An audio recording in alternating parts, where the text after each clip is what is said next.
తలలో ఎడమ పక్కన ఉండే బ్రెయిన్, కుడి పక్కన ఉండే బ్రెయిన్ రెండు బ్యాలెన్స్ అయితే మన శరీరం లోపల పంచతత్వాలు, చక్రాలు, ధాతువులు, శరీరం మొత్తంలో ఉండే ఆర్గాన్స్ బాగా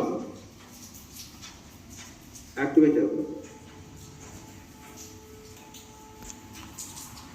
భైరవ ముద్ర అది లేడీస్కి అయితే భైరవి ముద్ర, దాన్ని ఆపోజిట్ చేయాలి. అంటే చెయ్యి పైన చెయ్యి పైన కుడి చెయ్యి. ఇలా భైరవ ముద్రలో ధ్యానం కూడా బ్యాలెన్స్ బాగా కుదురుతుంది.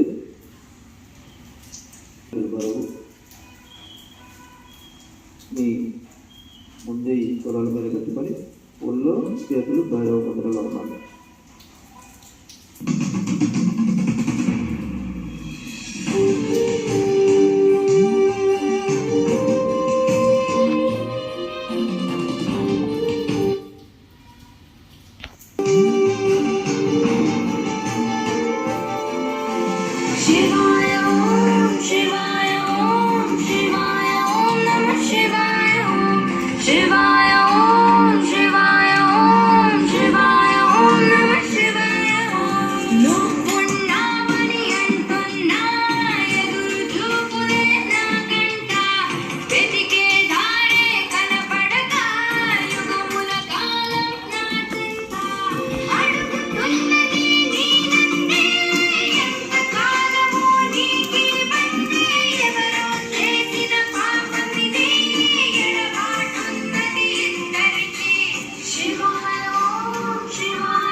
తెలుగుదనం వదలకురా, మాతృభాష అమృత భాష మరువకురా, పరభాషలు